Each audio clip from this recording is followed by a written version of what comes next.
Magandang gabi sa inyong lahat. Ngayong gabi po ay magbabahagi na naman tayo ng samut-saring kwento na naaayon pa rin sa mga tunay na karanasan. Medyo mahaba-habang kwento po ito mga kaibigan.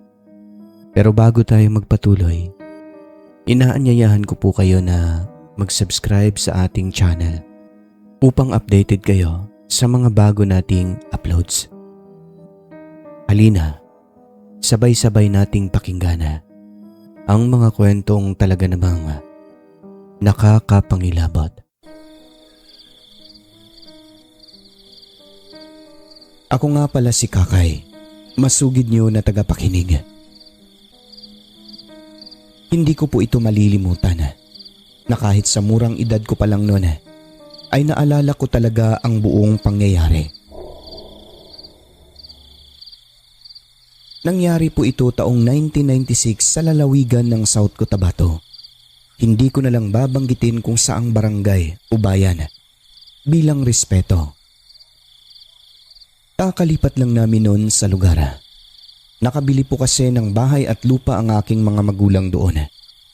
Pero laking syudad po talaga kami, ngunit wala kaming sariling bahay at lupa noon. Nangungupahan lamang. Ang baryo na yon ay malayo sa pamayanan. Masukal ito. Napapaligiran ng maraming malalaking punong kahoy. Malalayo ang agwat ng mga bahay at nakakatakot paggabi dahil walang kuryente. Kung hindi kandila, lampara ang gamit namin sa bahay. Ang disenyo naman po ng bahay ay tipikal na makikita natin sa mga probinsya. Yari sa kahoy at pawid ang bubong.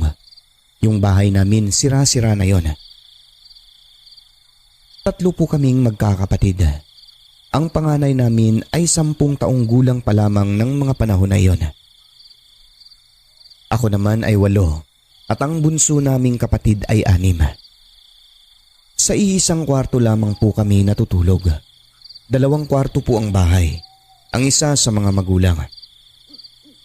At eto na nga po. Isang gabi, habang nasa kwarto kaming 3 ng aking mga kapatid na kahiga, naghihintay na dalawin ng antok.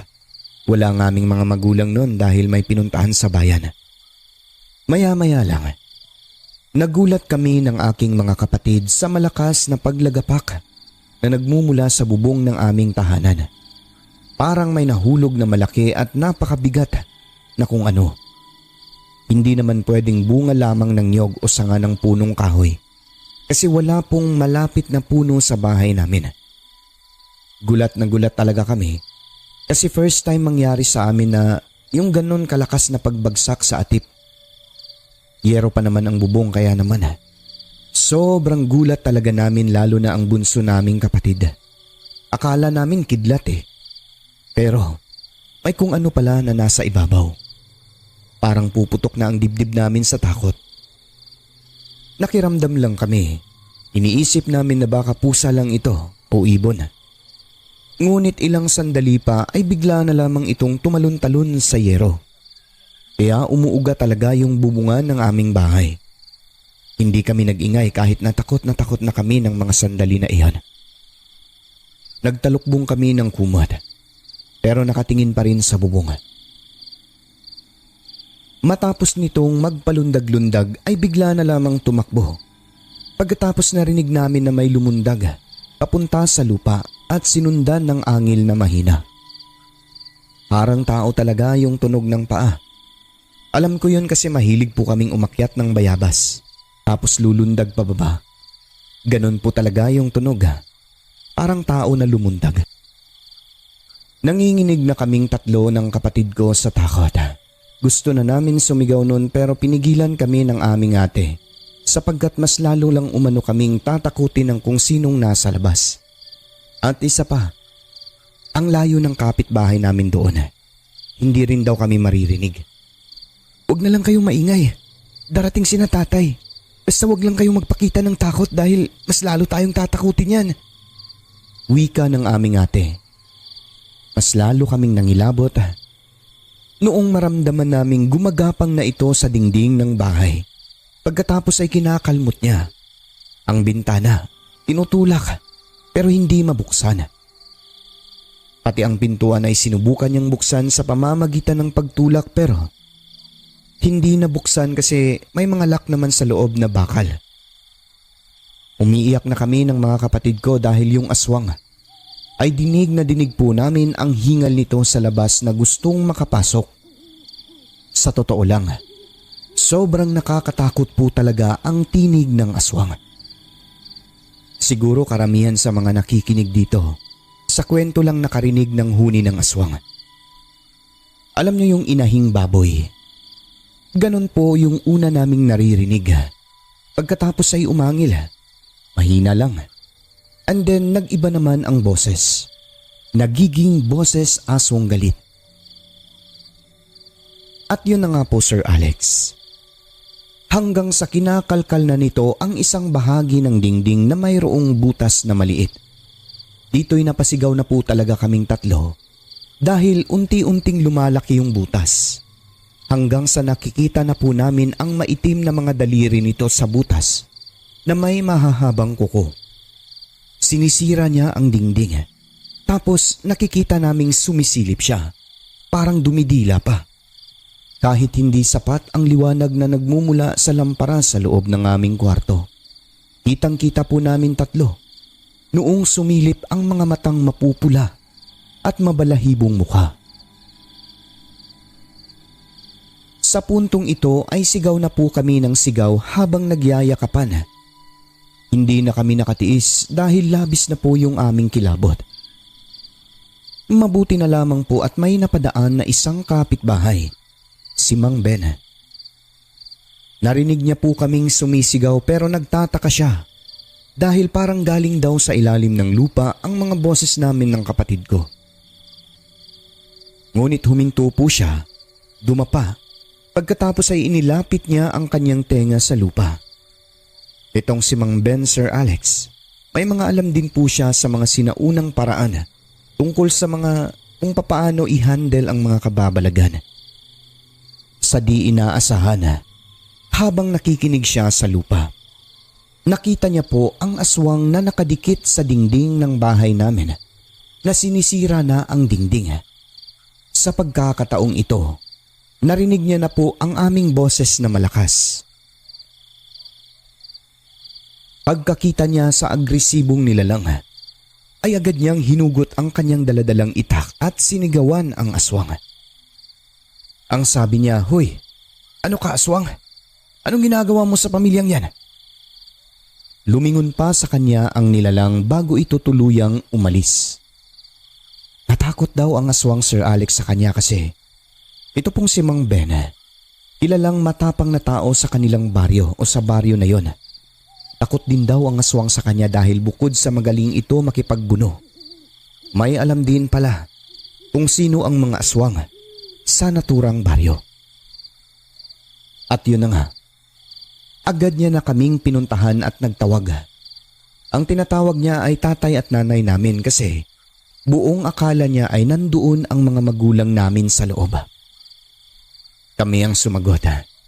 Naabutan niya kaming nagyakapan habang umiiyak sa sobrang takot. "Kayo lang pala dito?" "Opo Manong, saan palang mga magulang ninyo? Kasi po, may importanteng pinuntahan sa bayan po." "Nako, dapat hindi kayo pinababayaan dito ng gabi. May aswang sa lugar na ito. Ang isa, mangtas yan." "Manong, pwede po ba samahan niyo muna kami rito sa bahay?" "O sige, tumahan na kayo. Huwag na kayong umiyak. Hintayin natin ang mga magulang ninyo. Pero kung hindi sila darating hanggang 10:00 ng gabi, sumama na lang muna kayo sa bahay ko at doon muna kayo magpalipas ng gabi hanggat wala pa ang mga magulang ninyo." "Salamat po, Mang Ben." "O sige, matulog na muna kayo dyan. Dito lang ako sa labas. Hihintayin ko ang mga magulang nyo." Dali-dali na po kaming umakyat ng kwarto at nagpahinga. Talukbong pa rin ang kumot kahit na nandoon si Mang Ben sa labas. Habang naghihintay siya, nagpausok siya ng goma. Humingi ng asin kay ate pagkatapos ay sinaboy niya sa palibot at sa bubong ng bahay. Inutusan niya rin kami na maglagay sa bintana ng kwarto namin ng asin. Makalipas lang ang isang oras noon ay dumating na ang aking mga magulang. Hingal na hingal din ito sapagkat hinabol daw po sila ng malaking aso na naging tao ang figura. Isang aswang din ang humabol sa kanila. At yun na nga po, nadatnan niya si Mang Ben sa labas ng aming bahay nagpausok. Kaya nagtaka sila. Kami ni ate na hindi nakatulog. Agad kaming lumabas at kinuwento ang buong nangyari. Ipinakita pa namin yung dingding na binutas ng aswang. Napabuntong hininga na lamang ang aking mga magulang at sinabing, "Putya, ang dami palang aswang dito." "Oo," sagot ni Mang Ben. "Alam namin kung sino ang mga aswang dito pero hindi matumbok dahil wala namang ebidensya eh. Pero huwag kayong magkumpiyansa, lalo na doon sa matandang dumadaan dito na laging may dalang sako. Aswang yun," sabi niya sa aking mga magulang.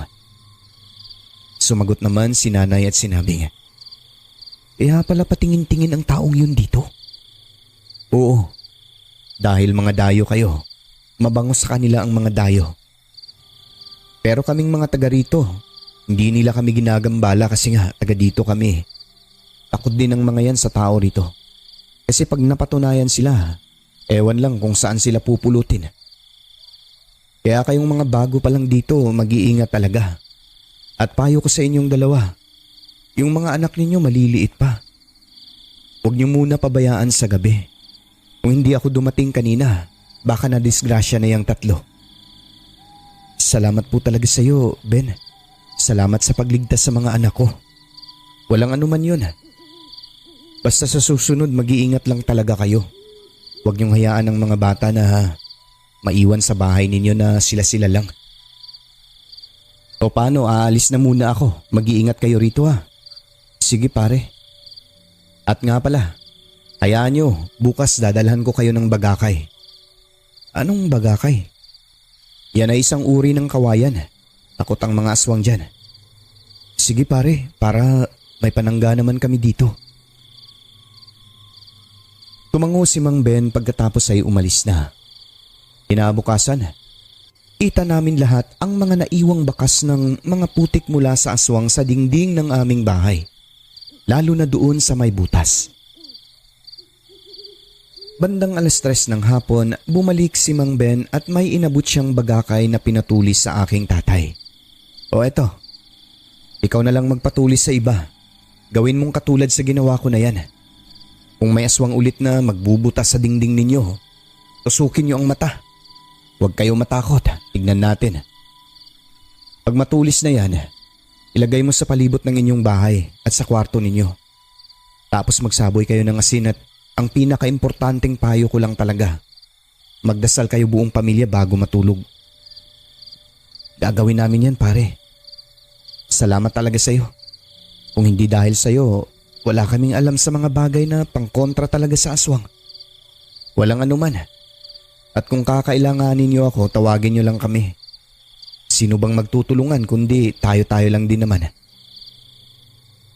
Kinagabihan noon, maaga pa ang lahat nakatulog dahil na rin sa pagod kakaisip sa mga nangyari at sa trauma na dinanas, lalo na ang nanay ko dahil napatakbo talaga siya sapagkat hinabol sila ng aswang ng aking ama. At nga pala ang nanay ko sir ay may pilay po yun pero nagawa niyang manakbo sa sobrang takot. Yung pilay niya naramdaman niyang lumala kasi sumasakit. At yun na nga po, pagpatak ng 12:00 ng hating gabi noon. Nagising ako Sir Alex dahil may naririnig akong boses talaga ng baboy. Kumbaga normal na boses po. Hindi gaya nung nakaraang gabi na nag-iiba ang boses. Pinakinggan ko lamang ito. Pa-oink-oink lang siya sa labas sa may kusina banda pero mahina lang. Yung tunog niya, kapareho sa alagang baboy ng kapitbahay namin. Ang nasa utak ko po noon Sir Alex, kasi nga bata pa eh. Baboy lang talaga ng kapitbahay. Baka lang nakawala. Maya-maya pa naglaho yung boses ng baboy na akala ko umalis na. Pero ilang sandali lang, Naririnig kong parang may nginangat-ngat siya. Hindi ko alam kung ano, kung saan. Ngunit dama ko sa aking higaan yung kanyang mga ngipin na para bang konektado sa bahay yung kanyang kinakagat. Hanggang sa lumalakas po yung kanyang pagkagat. Malakas na rin ang puwersa nito kaya ginising ko na ang dalawa kong kapatid noon. Si Bunso, hindi nagising pero si ate ay agad bumangon at nakiramdam. Noong may kasama ng tulak sa pinto, ay dito na po kami napatakbo papunta sa kwarto ng aming mga magulang. Gising na rin pala sila ng mga sandali na yon. Si tatay ay kumuha ng itak pagkatapos ay tinaga niya yung pintuan na tinutulak ng baboy. Nasabi namin na hindi normal na baboy, Sir Alex, dahil noong tumatakbo ito, takbong tao, hindi takbong hayop. Ang tatay namin na hindi marunong magmura nang dahil sa aswang ay natuto siya. Pero yun nga lang, hindi talaga siya lumalabas ng bahay. Natatakot din, baka daw dumugin. Nang dahil sa pangyayaring iyon, tabi-tabi po kaming natulog lahat ng gabi na yon sa iisang kwarto. Natatakot na rin talaga kasi kami sa aming kaligtasan sa lugar na iyon. Kinabukasan ng umaga, pagkagising, tinignan namin kung may bakas ba ng mga paa ng baboy sa labas. Meron nga, Sir Alex, sa tapat mismo ng pintuan sa kusina. Tapos yung pintuan namin na kahoy, malapit na mabutas. Nasira niya talaga, kakangat-ngat. Mabuti na lang, hindi po siya nakapasok. Sinabi namin ito sa mga kapitbahay at nagtanong-tanong kung may mga baboy ba na nakawala. Ang sagot nila ay wala at sinabing hindi baboy yun, kundi aswang na nagpababoy-baboy lamang. Bumalik daw sa bahay namin kasi napornada ang unang gabi na pagtangka nitong makapasok na akala ng aswang. Kaming magkakapatid lang ang naiwan doon. At yun na nga po, sinamahan kami ng mga kapitbahay pabalik sa aming bahay. Pagkatapos ay sinundan nila ang mga bakas mula sa pintuan sa may kusina hanggang sa may likuran kung saan tumakbo yung aswang. Doon sa may pintuan ay masasabi mong bakas lang talaga siya ng baboy na naiwan sa lupa. Pero sa unahan, habang lumalayo, ang bakas po ay nagiging bakas ng paa ng tao.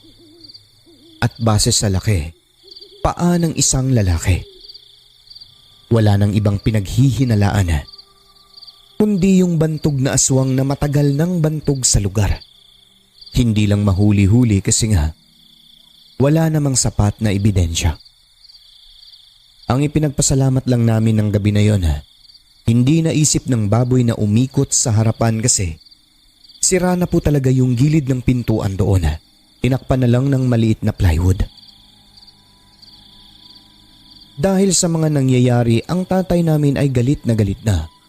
Yun po yung unang beses naming makita si tatay na nagalit. Mabait po kasi siya, Sir Alex. Ayon na rin sa turo ng kapitbahay na si Mang Ben, kumuha siya ng asin at bagakay pagkatapos ay hinintay na dumaan yung matandang laging dumadaan sa amin tuwing hapon. Pagpatak ng alas 5, hindi nga nabigo ang aking tatay pagkat dumaan talaga ang matanda. Tinitigan ito ni tatay ng matalim, walang kurap-kurap habang pinapalo ang kanyang pinatulis na bagakay sa kanyang palad. Ang asin naman ay kanyang sinaboy sa gilid ng aming bakuran. Kung baga, ipinakita niya talaga sa bantog na aswang. Nagalit na ang aking tatay at hindi siya natatakot dito. Pagkakita ng matanda sa ginawa ni tatay, agad itong umiwas sa pagtitig sa kanya. Parang natakot sa hawak niyang bagakay na matulis ang dulo. At bago ito makalayo, pinaringgan pa ni tatay.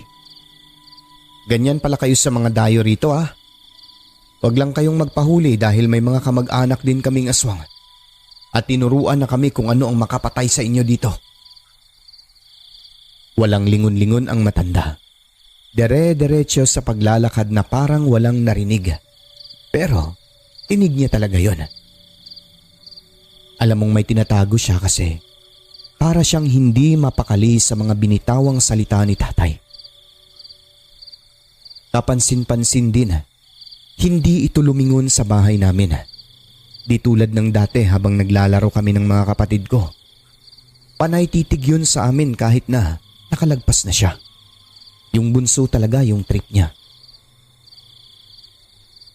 Mula noon, Sir Alex, hindi na kami pinaparamdaman ng aswang. Sa kabila na rin dumadaan yung matandang bantog na yon. Lumihis daw siya ng daan ayon pa kay Mang Ben. Dahil alam na rin ni tatay ang tungkol sa kanya. Nakakatulog na kami ng maayos tuwing gabi. Pero hindi pa rin kami nagpapakampante noon. Yung bahay po namin ay pinaayos talaga ni tatay ang dingding at nagpalagay din ng kisame. Sunod ay nakakuha si tatay ng malaking aso sa kanyang kaibigan, yung may breed. At yun ay aming inalagaan para may bantay kami sa aming tahanan. Noong maliit pa ang aso ay sa loob namin pinapatulog. Baka kasi kainin ng aswang dahil bata pa eh. Pero nung lumalaki na, tinali namin sa sampayan. Kumbaga, ginawa namin siya ng sariling sampayan para malaya siyang makatakbo sa aming bakuran kung gusto niyang may habulin. Sa awa ng Panginoong may likha, Sir Alex, matapos po noon ay hindi na talaga kami ginagambala ng aswang. Umiiwas na rin yung bantog doon sa tuwing makakasalubong niya ang aking mga magulang. Halata masyado na guilty ang taong ito. Ayon sa kanila, kung minsan kung magpadala ka raw sa takot mas gusto kanilang biktimahin. Pero kung magpakita ka na hindi ka magpapatalo sa mga aswang, minsan sila pa ang takot sa'yo. Pero ang importante, maging handa lang tayo lagi. Lalo na kung nakatira ka sa mga malalayong probinsya, mga lugar na wala masyadong kabahayan at tahimik. Dahil panigurado, ito ang mga lugar na gusto rin tirhan ng mga aswang. Kaya ang maipapayo ko na lang, mag-ingat po tayong lahat.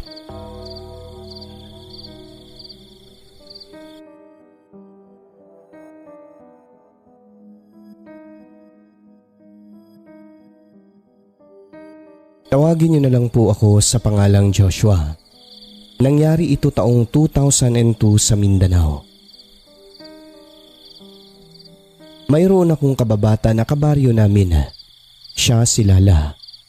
Kababata ko siya pero grade 6 pa lang kami. Alam kong may gusto ako sa kanya. Natatandaan ko pa. Lagi kaming naglalaro ng patentero sa kalsada tuwing gabi. Marami kami noon, mga kapitbahay namin sa baryo. Mayroong farm sila Lala. May mga alaga silang hayop. Ito yung ginagawa kong paraan noon upang lagi kong makita o makalapit kay Lala. Tumutulong ako sa mga gawain doon gaya ng manguha ng pagkain ng baboy sa sagingan. Kasama ang kapatid niyang lalaki. Simpleng paraang naisipan namin pero ito po'y napaka-epektibo. Binibigyan din naman ako ng pera ng tatay nila pero hindi po ako humihingi. Usa niya lang ibinibigay. Siyempre para hindi mahalata, tinatanggap ko rin. Tuwing nandoon kami ng kapatid ni Lala, pumupunta rin siya doon para tutulong tapos maglalaro na. Pero dama ko na rin noon na merong kakaiba. Pagka-graduate ko ng high school ay doon pa lamang ako nagkaroon ng lakas ng loob. Naligawan ang babaeng minamahal ko. Sinagot naman ako ni Lala ng walang pagdadalawang isip. Ang sabi pa nito, ang tagal ko raw. Torpe raw ako. May gusto rin pala siya sa akin at ang tagal-tagal daw niyang naghintay. Naging kami ng palihim, Sir Alex, dahil labag sa paningin ng mga magulang namin ang aming relasyon. Dati na akong sinabihan ng aking nanay na paghanap ng ibang babae wag lang daw si Lala dahil hindi nila gusto ang mga magulang nito. Ganon din ang sabi ni Lala sa akin. Ayaw ng mga magulang niya na ako ang maging kasintahan niya. Wala raw kaming mararating. Ito po ang rason, Sir Alex, kung bakit patago ang aming relasyon. Palihim ang aming pagkikita At parati po namin ginagawa ang mga bagay na dapat mag-asawa lang ang gumagawa. Masaya naman kami. Siyempre kinakabahan dahil palihim nga ang aming relasyon. Subalit gaya nga ng sabi nila, walang sikreto na hindi mabubunyag. Ilang buwan ang lumipas, nalaman ng mga magulang ni Lala na naging magkasintahan kaming dalawa. Akala raw nila ay mag-best friend lang kaming dalawa. Kaya pinapayagan nila si Lala na makihalubilo sa amin. Nang dahil dun ay pinagalitan siya. Hindi na pinapalabas ng bahay. Malungkot ako noon. Akala ko hindi na kami magkikita. Naakala ko maghihiwalay na kami ng tuluyan. Ako naman na lalaki, pinagalitan din sa nangyari. Nakabuntis ba naman ng babae na pareho pa kaming hindi ready. Ngunit nangyari na kaya ayun, wala na ring nagawa. Huli na galit silang lahat sa amin, lalo na sa akin. Dahil sinuway ko naman daw yung payo nila, ay bahala na raw ako sa aking buhay. Bahala na kung ano ang magiging desisyon ko. Basta lumayas daw ako. Nalaman nila ang nangyari dahil pinatawag kami noon ng mga magulang ni Lala. Bilang respeto ay pumunta naman kami kasama ang mga magulang ko. Ngunit hindi naging maganda ang usapan sa panig namin at sa panig nila. Ang ending, pinalayas at pareho kaming itinakwil ni Lala. Sa totoo lang ay naawa ako sa aming sitwasyon lalo na sa aking kasintahan. Gusto ko man siyang sa amin na lang sana tumira. Kaso hindi rin pumayag ang aking mga magulang dahil hirap din ang sitwasyon namin o yung pamumuhay namin. At kung bakit pareho kaming pinalayas ay dahil na lamang buntis si Lala ng mahigit 2 buwan. Wala na kaming nagawa kundi magsama. Kahit hirap na hirap ako ng mga panahon na yon ay pinilit kong magpakatatag. Walang-wala ako ng mga panahon na yon, Sir Alex. Walang trabaho, kaya walang ipon na pera. Meron naman pero konti lang. Halos hindi ko alam kung ano ang gagawin ko noon. Hanggang sa maisipan kong puntahan ang kamag-anak namin na panganay na kapatid ng aking nanay. Si Tia Dading. Ang tiyahin ko po na ito ay hindi nakapag-asawa sa hindi ko rin po alam na dahilan. Ayon kay nanay, may mga manliligaw naman daw siya noong panahon pero hindi nagtatagal. Pinapagalitan daw ng aming lolo. Wala naman sinabi si nanay kung bakit. Baka raw yun daw talaga ang tadhana para sa kanya. Nag-iisa na lang siyang namumuhay sa lumang bahay nila sa Karatig Bayan. Malayo po sa pamayanan ang lugar na yon. Literal na liblib. Hindi nga namin alam kung bakit hindi kami pinapapunta ng nanay namin doon dati. Pero alam ko naman ang address dahil noon ay parating bumibisita si Tia Dading kay nanay. Si nanay kasi yung bunsong kapatid nila. Hindi ko sinabi sa aking mga magulang noon kung saan kami pupunta ng aking kasintahan. Basta nag-impake na lang ako at diretso nang umalis sa amin. Nagkita na lang kami ni Lala sa sakayan ng bus. Habang nasa biyahe, talagang dama pa rin namin yung lungkot. Tanong ng aking kasintahan. Medyo nag-aalala lang kasi ako baka hindi papayag yung tiyahin mo na doon muna tayo manuluyan sa bahay niya. Sa tingin ko naman mahal, walang problema si Tia. Mabait naman ng tiyahin ko na yun. Mabait talaga si Tia Dading. Sana no. Kasi nakakaawa na yung sitwasyon natin dalawa. Ikaw kasi hinihila mo ako lagi doon sa likod ng babuyan. Tuloy, nabuntis ako. Hayaan mo na yun. Masaya naman tayo, di ba? Oo nga, pero tignan mo. Layas tuloy tayo. Okay lang yun, mahal. Ang importante magkasama tayo, di ba? Sa bagay, basta wag mo akong iiwan na. Oo naman, mahal na mahal kaya kita. May mga plano na akong nabuo sa utak ko noon. Sabi ko pa kung papayag lang talaga si Tia, ay doon na kami magsisimula.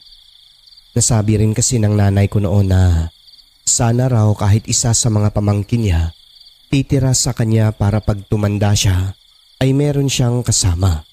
May mag-aalaga sa kanya at may maiiwan sa bahay. Nasabi ko pa noon na baka ako na yun. Ngunit hindi ko sukat akalain na ang planong habang buhay na paninirahan sa lugar ay aabutin lamang ng 1 linggo. At yun na nga po, Sir Alex. Nakarating na kami ni Lala sa baryo nila Tia Dadeng. Sa tulong ng mga taong nadaanan namin doon na pagtanungan, ay itinuro naman nila sa amin ang tamang daanan patungo kina Tia. Unang beses ko palang makapunta sa naturang lugar at sa bahay ni Tia. Ni minsan kasi ay hindi kami pinapayagang magkapatid noong kabataan namin kahit na yung mga binata na kami na makapunta sa bahay ni Tia Dadeng. Hindi pa namin alam kung ano talaga ang tunay na dahilan nun. At yun na nga po, habang naglalakad, meron kaming isang taong nakausap. Tinanong niya kami kung mga dayo ba. Ang sagot ko ay oo. Tanong niya muli, kaano-ano niyo po ba si Dadeng? Tiyahin ko po, Manong. Magkadugo pala kayo kasi tiyahin mo. Opo, ganun na nga po. Pero ngayon lang kita nakita dito. Oho, Manong, kasi ngayon lang po ako nakapunta rito. Kaya pala. Doon ang bahay niya sa dulo ng sityo. Dire-diretsuhin niyo lang yung kalsada na yan. Pero pagdating sa dulo, paliko-liko na yon. Magtanong-tanong lang din kayo sa mga taong madadaanan niyo doon. Tsak, ituturo yung tiyahin mo kasi kilala yan dito. Sige po, Manong. Maraming salamat po. Mag-iingat kayong dalawa. Tumango na lang ako sa kanya pagkatapos ay umalis na. Dumiretso na kami ni Lala. Sinunod namin yung gawing kalsada na tinuro niya patungo kina Tia Dadeng.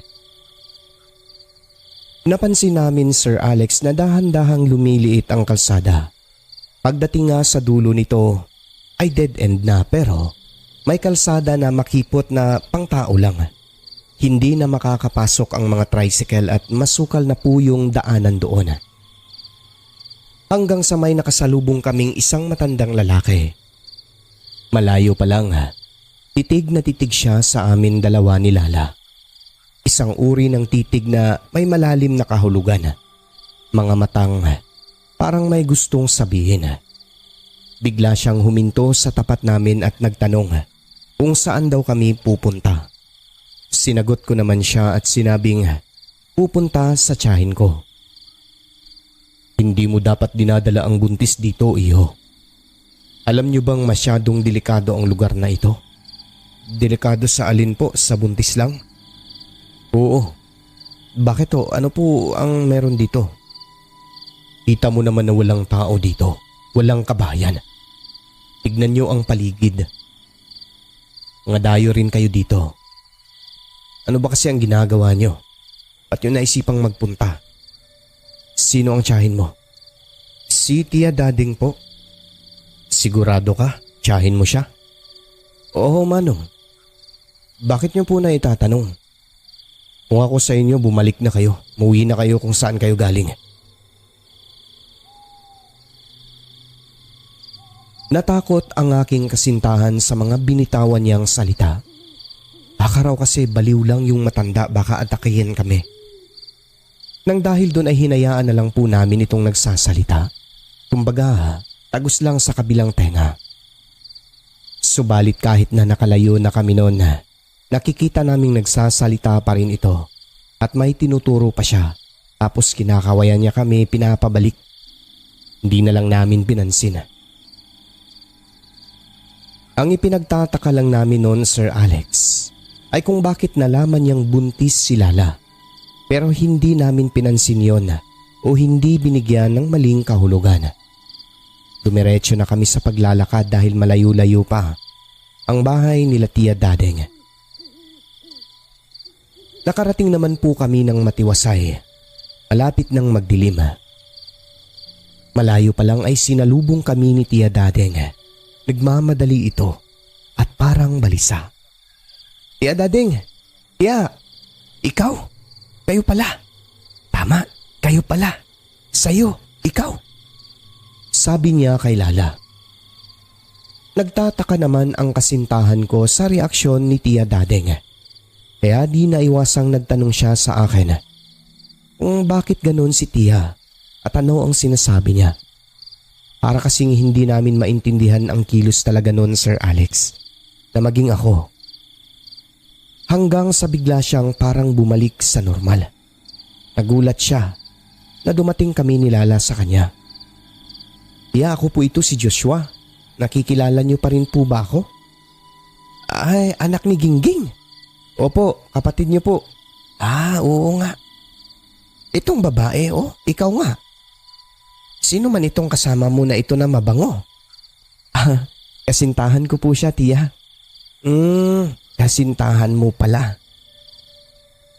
Nang dahil sa sinabi ni Tiya, inamoy ko ang damit ni Lala. Inamoy ko rin ang akin. Inamoy na rin ni Lala. Hindi naman mabango, sa halip, amoy pawis kaming dalawa. Nang dahil doon ay tinanong ko si Tiya kung alin ang mabango sa amin o saan. Mabaho nga ng pawis eh. Sagot niya, pumasok na raw kami dahil madilim na. Bilis na kayo. Delikado dito. Delikado sa labas kapag madilim na ang paligid. Bakit naman po, Tiya? Maraming mabangis na hayop dyan sa gubat bumababa. Pumupunta ng mga bahay-bahay. Marami ng sanggol ang nawala sa lugar na ito. Pinatangay ng mga hayop papunta sa gubat. Hindi na nakikita. Siguro kinain na. Talaga ho, Tiya? Nakakatakot naman pala rito. Oo. Kaya kapag madilim, sa loob na ng bahay. Maliban sa aming mga taga rito. Dahil hindi naman kami inaano ng mga mababangis na hayop dyan. Pagpasok namin ay agad namang naghanda ng makakain si Tiya. Kumakain kayo ng kamote?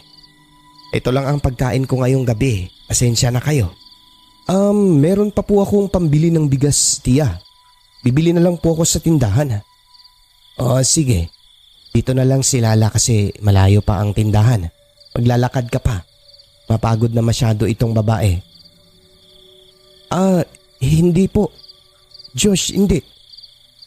Kitang-kita ko sa mga mata ni Lala. Natakot siya sa mata ng tiyahin ko. Hindi siya pumayag na magpaiwan.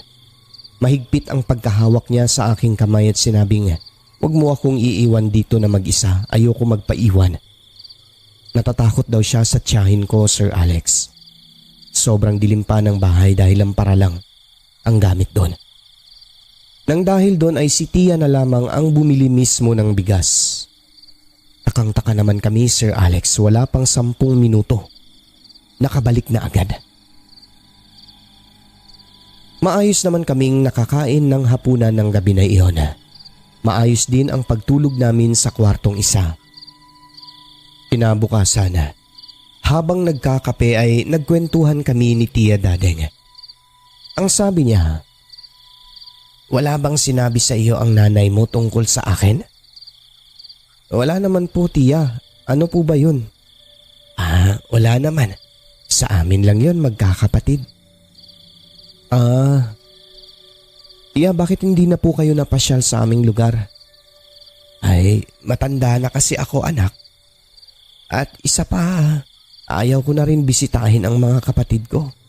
Hindi na nila ako gusto simula nung namayapa ang lolo nyo. Pero bahala sila sa buhay nila. Wala na akong pakialam sa kanila." "Ganun po ba, Tiya? Nag-away po pala kayo ng mga kapatid mo?" "Ay, huwag nyo nang isipin yon. Ang importante nakapasyal kayo dito sa akin."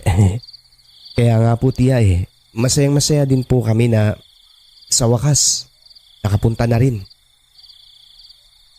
Sa tagal ng aming pag-uusap, nadako ang aming kwentuhan sa mga seryosong bagay. Nagtapat ako sa aking tiya na ganun ang nangyari sa amin ni Lala. Nabuntis ko ang kasintahan ko at inalayas kami. Sobrang saya ko lang dahil tinanggap kami ni Tiya. Masayang-masayang araw siya na doon kami pumunta. Kahit doon na daw kami ng habang buhay, walang magiging problema sa kanya. Siyempre, masayang-masaya kaming dalawa ng aking kasintahan, Sir Alex. Sino ba naman ang hindi, di ba? Ngunit sa ikalawang gabi, dito na kami nakaranas ng kakaiba. May kung anong nilalang sa labas ng bahay noon sa may kwarto namin na parang taong humihingal. Parang isang matanda na may hika. Takot na takot si Lala kasi siya yung unang nakarinig noon. Ginising niya lang ako. At yun, pinarinig niya sa akin at narinig ko rin talaga. Nung mapansin naming nawala yung humihingal, sabay-sabay naman sunod na umalulong ang mga aso. Hindi nga namin alam saan nagmula ang mga aso na yun pagkat wala naman mga bahay sa malapit doon. Kinabukasan, naitanong namin kay Tia Dadeng yung tungkol sa hingal na parang matanda na nakadikit sa aming dingding. Ang sagot niya, "Alam mo kasi anak, maraming mga hayop dito na kakaiba. Nagmumula dyan sa gubat kaya wag niyo talagang pansinin ang mga ganyan. Masanay na lang talaga kayo rito." Talaga po bang normal na hayop lamang po yun, Tia? Kasi para pong tao na humihingal eh. Ay, hayop lang yun, maniwala ka sa akin. Ang tagal ko nang nakatira dito. Sagot ni Tia Dadeng. Pagpatak ng 12:00 ng tanghali, ay nagpasya kami ni Lala na maglakad-lakad papunta sa tindahan. Hindi naman mainit kaya umayag siya. Nang ilang sandali noon ay nakasalubong na naman namin yung matanda na sobrang talas kung makatitig dati.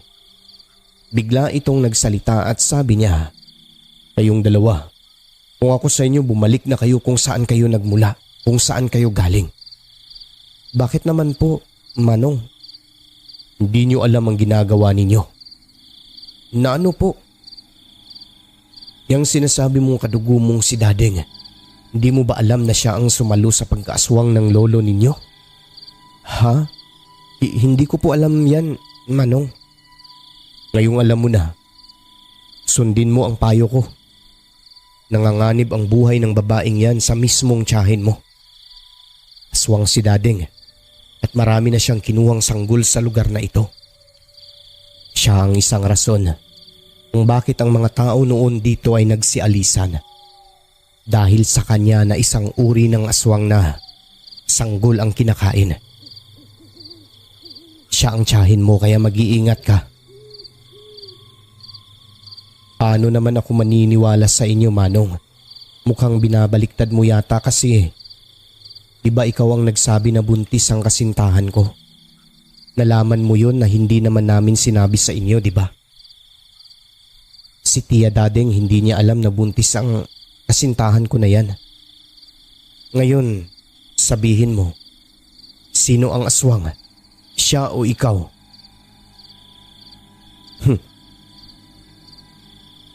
Magpapakilala ako sa inyo. Ako si Teodoro. Isa akong dating albularyo. Pero tinigil ko na ang pagiging albularyo ko at tinigil ko na rin ang panggagambala ng mga patay. Ha? Ano pong ibig niyo pong sabihin, Mang Teodoro? Ako ay isang albularyo noon dito sa baryong ito. Kilala ako. O ano naman po yung naging problema doon? Sa kagustuhan na magkaroon ng kapangyarihan, makatulong sa kapwa, makapanggamot sa pamamagitan ng himala. Nakalimutan ko ang mga kasalanan na hindi dapat ginagawa ng mga tao. Ang kasalanan sa Diyos. Bakit po ba kasalanan po ba ang pagiging albularyo? Tumutulong naman po kayo sa kapwa. Malaking kasalanan sa mata ng Panginoon. At yan ay nakaukit sa banal na kasulatan. Kaya di kita masisisi, bata, kung pinagdududahan mo akong aswang dahil nalaman kong buntis ang kasintahan mo. Pagkat yan ay nadala ko pa rin hanggang ngayon noong ako'y nanggagamot pa lamang. Isang kakayahan yan na nakuha ko rin sa kamag-anak kong may lahing aswang. Pero hindi ako aswang. At para maniwala kayo, o sayo na yan, Ano po ito, Manong? Langis mula sa kalikasan. Walang orasyon yan dahil tinigil ko na nga. Tanging sa kalikasan lang nagmumula ang bisa niyan. Tandaan mo, kumukulo yan kapag may aswang sa malapit. Obserbahan mo lang sa pagbalik mo mamaya sa inyo. Pero mag-iingat kayo. Nagka-interes talaga ako sa mga nalaman ko kay Mang Teodoro. Kung kaya naman talagang napahaba ang aming usapan nun. Dinala niya kami sa kanilang tahanan. May mga kasama naman siyang nanirahan. May apo pa nga. May mga bahay din sa unahan. Nagumpukan ng mga kapitbahay. Kami ang pinag-uusapan. Mga dayo raw. Sino raw kami, bakit nandoon? Wala ba raw nagtimbre sa amin tungkol sa lugar? Ipinakilala kami sa mga tao.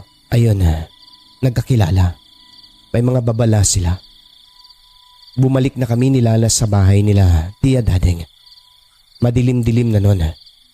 Wala si Tia sa labas pero napansin kong bumubula ang langis.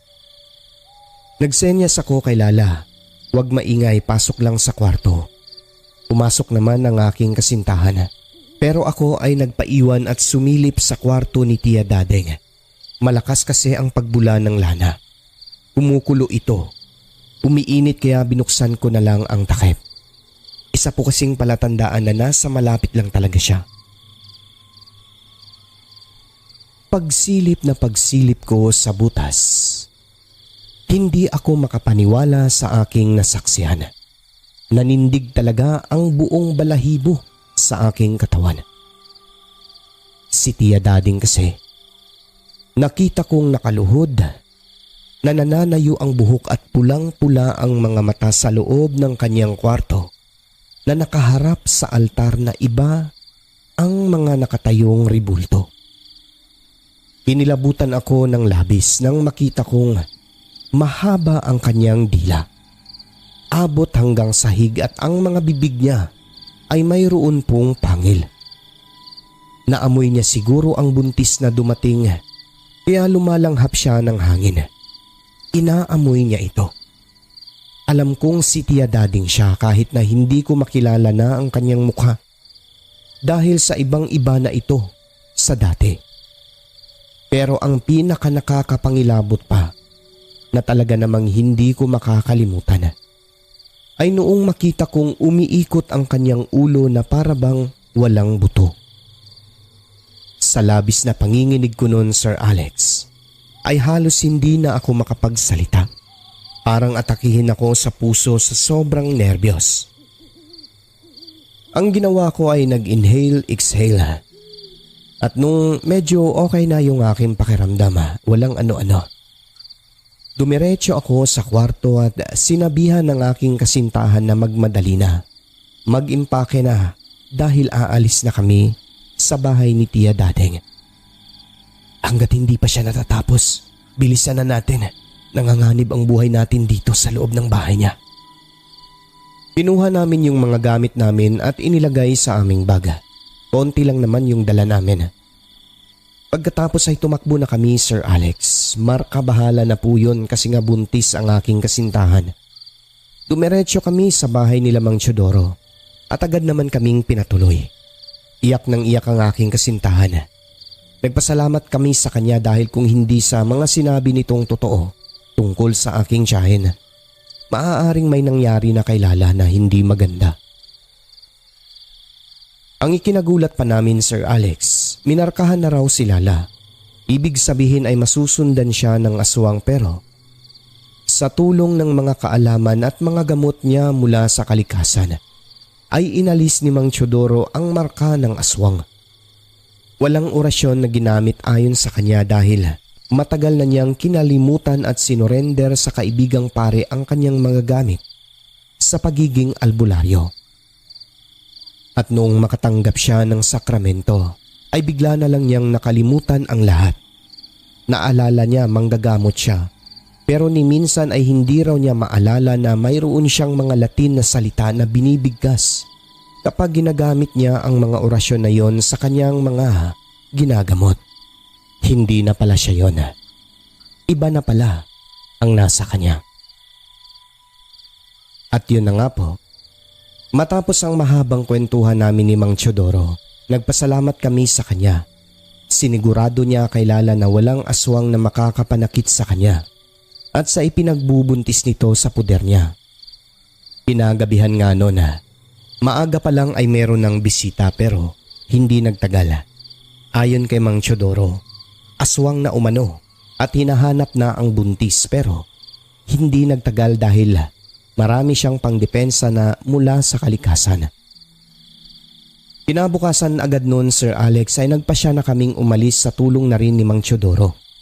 Pagkatapos noon ay nagkaroon din po ako ng trabaho sa bayan na talagang iningatan ko kahit na maliit lang po yung sahod. Ang importante ay may kinakain po kami ng aking kasintahan.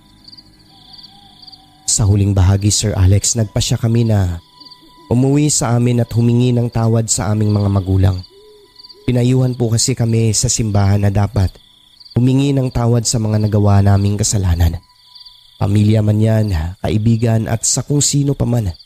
Dahil ang pagpapatawad ay ang tunay na kalayaan.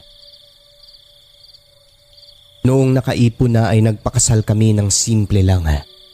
Tinanggap namin ang lahat ng sakramento mula sa simbahan at magmula po nun, guminhawa po ang aming buhay. Guminhawa rin yung aming paghinga.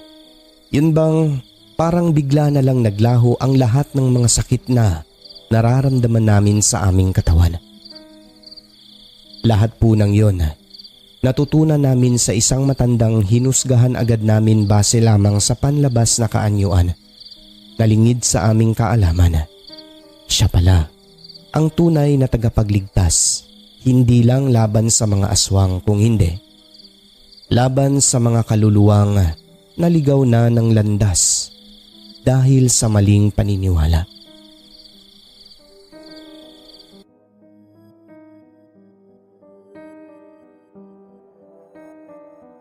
Itago niyo na lang ako sa pangalang Jongjong. Mayroon akong kaibigang matalik, si Ador. Classmate kami noong high school. Sabay gumraduate at sabay din nakapasok sa trabaho bilang mga pump boy sa isang gasolinahan dito sa South Cotabato. Itong kaibigan kong si Adora ay sadyang babaero. Marami talaga ang nagkakagusto sa kanya kahit mga tomboy nga naaalala ko pa. Nagiging babae sa kanya kapag siya na ang kaharap. Walang takas. Gwapo kasi ang kaibigan ko, Sir Alex. Matangkad si Adora. Matipuno ang katawan, moreno, at medyo bastos. Samantalang ako, hindi sinuwerte sa itsura. Ganun pa man ay mabait naman po ako lalo na sa mga dalaga. Pareho kaming umalis noon sa trabaho dahil sa hindi kaya sa baga. Ang baho talaga ng gasolina. Nagbukid ako habang si Ador ay nagtayo ng maliit na negosyo sa kanila. Isang araw, Sir Alex, buwan ng Mayo, kinulit-kulit ako ni Adora. Nagpasama siya sa akin sa probinsya ng isang babaeng naging nobya niya na taga Iloilo. Pare, sige na. Ako na bahala sa gastusin. Wala ka talagang ilalabas na pera. Anong ilalabas ko wala rin naman talaga akong pera. Samahan mo naman ako, tol. Wala kasi akong pwedeng maisama Baka mamaya bigla na lang akong katayin ng tatay niya Pag nalaman niyang magkasintahan na kami ng anak niya. Abay, madadamay pa ako doon. Kakatayin ka? Oo. At least hindi ako nag-iisa, di ba? Ayoko nga. Loko ka talaga, pare. Madadamay ako sa iyo Ano ka ba? Biro lang yun. Sige na, pare. Please, umahid ka na. At saka malapit na rin pesta sa kanila. Mamimesta muna tayo bago tayo babalik dito sa atin. O sige na, sasamahan na kita. Hindi lang kita matalik na kaibigan Yun, maraming salamat pare ha. Huwag ka mag-alala, ako bahala sa gastusin. At saka siguradong magiging masaya yung pagbakasyon natin doon. 3 araw ang lumipas ay bumiyahe na kami patungo sa Iloilo. At kahit papaano ay excited din ako noon. Unang beses ko kasi makapunta sa lugar na tatawid pa ng dagat. Pagdating namin sa Iloilo, talaga namang natuwa ako sa mga tono ng pananalita. Parang umaawit lang ang mga tao. Akala namin nag-uusap lang Nagpapaliwanagan pero nag-aaway na pala. Akala ko malapit na kasi Iloilo na Akala ko lang pala yun. Hindi pa pala nararating ang lugar ng babae na matatagpuan sa Dueñas. Kinabukasan na namin narating ang lugar na ito. Takip silim na. Isang liblib na baryo. Grabe, hindi mo talaga aakalain na may naninirahan sa lugar na iyon. Halos gubat na kasi yung mga kalsada roon na dinaanan namin ng mga baku-baku pa. Puro malalaking puno at matataas na talahib ang nakikita namin sa paligid. Pero sa umpisa ay marami naman pong kabayan. Ang akala ko lang maging sa dulo ng lugar na yon ay matao pero hindi na. Hindi matao yung lugar ng nobya ni Ador. Subalit hindi naman po kami nag-aalala. Gawa nang nandyan naman si Jen na nobya ni Ador. Malit lang ang baryo nila. At halos lahat ng kabahayan ay kubo lang gawa sa pawid at kawayan. Pagdating nga namin sa kanila, mainit ang pagsalubong ng mga kamag-anak ni Jen na para bang inasahan na talaga nila ang aming pagdating. Marahil ay sinabihan sila ni Jen. Sinabi ng pamilya kaya yun. Alam nila na may darating na panauhin. Kakaiba sila sa baryo na iyon. Dahil nung dumating kaming dalawa ni Ador na mga dayo ay halos lahat sila magkakakilala ay nagpuntahan talaga sa bahay ni Chen. Mababanaad sa mga mukha nila ang kagalakan. Sabi ko pa kay Ador, "Aba, maganda dito pare Para tayong mga artista Shh, huwag kang maingay dyan. Baka marinig ka nila nakakahiya Hindi, okay lang talaga kasi walang ganito sa atin, di ba? Hindi tayo pinapansin doon. Pero dito, tignan mo sila Wow. May dumating na isang matanda. Lumapit ito kay Jen, sa nobya ni Ador at sinabing, "Oy Jen, sila na ba yung kasama mo?" "Oo, nanay.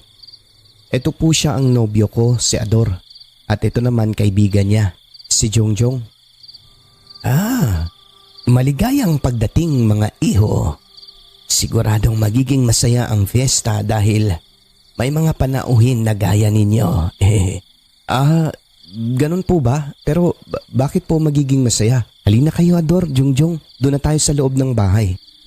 Biglang sagot ni Jen sa amin. Pagpasok namin sa kanilang bahay ay pinakilala kami ni Jen sa mga magulang niya. Ito nga pala si Ador, nanay, tatay. Kasintahan ko po ito na sinasabi ko sa inyo. Ito naman po kaibigan namin si Jongjong. Ikinagagala ko po kayong makilala, tita, tito. Mabuti naman at nakapunta kayo rito. Tamang-tama, sa susunod na araw ay fiesta na. Kaya nga po yun din po yung sabi ni Jen sa amin. Timing talaga ang pagbisita namin dito. Halina kayo, mamaya na tayo mag-uusap. Halina sa kusina at kumain muna dahil alam kong nagugutom na kayo sa biyahe. Pag-aalok pa ng nanay ni Jen. Nagtungo na kami sa kusina para kumain na ng hapunan. At yun na nga, habang kumakain pasilip-silip yung mga kapitbahay sa amin para talaga silang mga ignorante na yun bang ngayon lang nakakita ng taga-syudad. Natatawa na lang talaga kami noon ng aking kaibigan. Hindi na lang namin pinapansin, nagpukunwari na lang kami. Maya-maya noon, narinig namin na parang may sumaway sa mga ito. Kaya nagsipag-alisan silang lahat sa mga siwang ng dingding na naninilip o nanunood sa aming kumakain. Kumuha na ako ng pagkain. Gutom na kami ni Ador noon.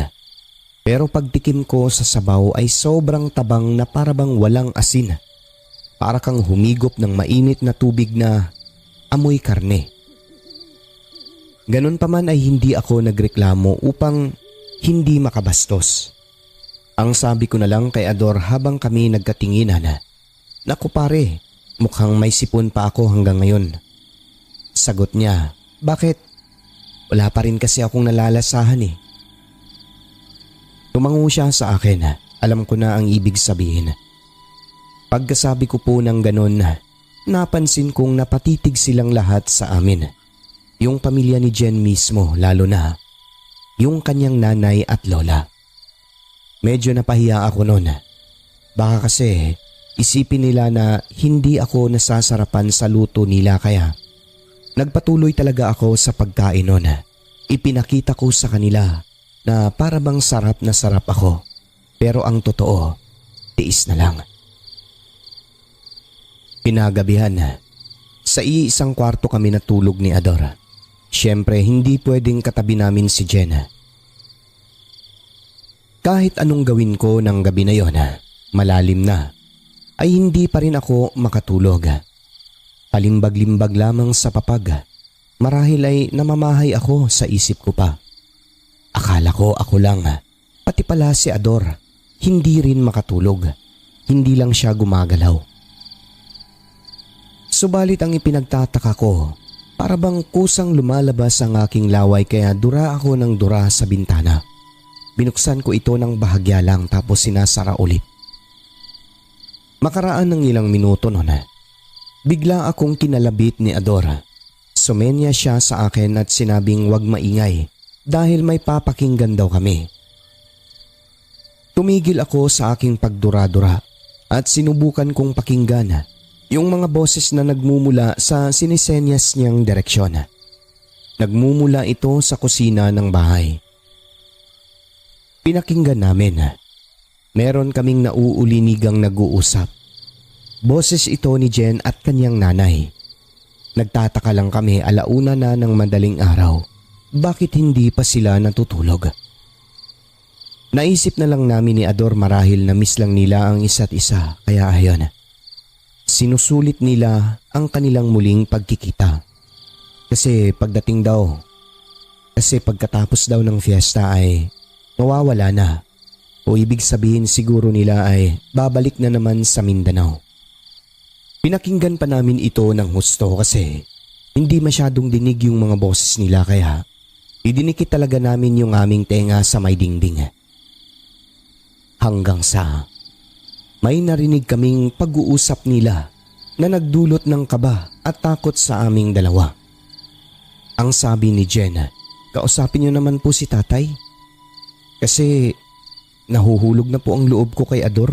Mabait po kasi siya, Nay. Si Jongjong na lang po yung katayin ninyo." "Hindi nga pwede, anak. Dapat dalawa sila. Yun ang pinag-usapan. Paano pag hindi mo isali ang nobyo mo? Pagbabalik yan sa Mindanao, edi magsusumbong yan. Ang tanga-tanga mo talagang bata ka." "Pero kasi Nay, nagmamahalan na po kasi kami ni Ador." "Wala akong pakialam sa pagmamahalan nyo na yan. Ngayon ka pa nagkakaganyan. Tandaan mo wala sa usapan natin yan, Jen, ha? At alam kong hindi papayag ang tatay mo sa lalaki na yan dahil hindi natin sila kauri." Nang madinig namin iyon, ay talagang parang lumulutang kami sa sobrang kaba. "Katay? Kami kakatayin?" Halos hindi namin alam kung ano ang aming gagawin ni Ador. Mga aswang pala ang napuntahan naming lugar at pamilya. Nagkatinginan kami ng aking kaibigang pawis na pawis ang aming mga mukha. "Anong gagawin natin? Tumakas tayo bago mag 4:00. Dadating daw ang tatay ni Jen bago sumikat ang araw." "Umalis pala yun kanina?" "Oo, may pinuntahan yun." "Sige, alis tayo mamaya." Inayos na namin ang aming mga baga. Balak namin tumalon na sa bintana nun at tatakbo na lang bahala na kung saan kami mapadpad, ngunit narinig na lang namin ang muling pag-uusap. Nagmamakaawa si Jen sa kanyang inay. O sige na anak, total, sa susunod pa naman na araw ang piyesta. Susubukan kong kausapin ang tatay mo. Titignan ko kung anong magagawa ko. Salamat po, Nay. Nang marinig namin iyon, kahit papano ay nakaginhawa kami ng maayos ni Ador. Pero nanlambot din talaga ang mga tuhod namin noon. Halos hindi na nga ako makagalaw sa sobrang takot. Dahil aswang pala ang pamilya ng kasintahan ni Ador na aming pinuntahan. Doon pa lang namin napagtanto na kaya pala papisil-pisil sa mga pisngi namin ang lola ni Jen. Inaalam siguro kung malaman ba ang aming mga mukha o hindi. At kaya pala, wala man lang kaalat-alat ang mga pagkain nila. Ay dahil mga aswang pala silang lahat. Na kaya pala, nagtanong yung isang matandang kapitbahay kay Jen na kung kami na ba yung bisita. Ay dahil may balak na pala silang magkatay ng bisita para gawing pagkain sa araw ng kanilang fiesta. Na kaya pala, iba makatitig ang mga tao roon na inakala ko pang artista kami sa paningin nila. Ngunit hindi pala, kundi masarap na pagkain. Hindi ako maaaring magkamali, kako. Nasa baryo kami ng mga aswang. Ang sabi ko sa aking kaibigan, Ador, wag na wag mo akong iiwan dito. Narinig mo naman yung pinag-usapan nila. Ako lang ang kakatayin. Hindi ko gagawin yan, no? At ayoko na kay Jen. Basta tatakas tayo mamaya kapag may araw na. Wag lang sa gabi dahil makikita at maririnig nila tayo. Sige, Ador. Pero ihanda na natin ang mga gamit natin. Sige na. Dahil kung hindi talaga papayag ang tatay ni Jen mamaya, tatakas na tayo rito bago magliwanag. Nanginginig ang buong katawan naming dalawa noon. Dahan-dahan naming inimpake ang aming mga gamit. Hindi talaga kami natulog. Hinintay namin ang pagdating ng tatay ni Jen. 3:00 pasado ng madaling araw ay may naririnig kaming paparating. Tatay na pala ni Jen. Pinakabahan na kami. Nag-usap sila sa kusina. Pabulong lang. Ngunit nauulinigan pa rin namin. Hanggang sa lumalakas ang boses ni Jen. Dahil parang hindi sumasang-ayon ang tatay sa gusto niya. Tol, eto na. Huwag na nating hintayin na mapatay tayo rito. Tara na, tumakas na tayo habang nag-uusap pa sila. Oo, Tol. Oo, Tol. Dahan-dahan lang sa pagbaba para hindi tayo marinig. Oo, tara na. Nagmamadali na kami pero ingat na ingat. Pagkababa namin sa may bintana ay tumakbo na kami sa bakanting lote at pagdating sa unahan ay dumiretso na kami sa makipot na daan at tumatakbo patakas sa baryong iyon. Narinig na lang namin ang sigaw. Wala sila dito, nakatakas ang dalawa.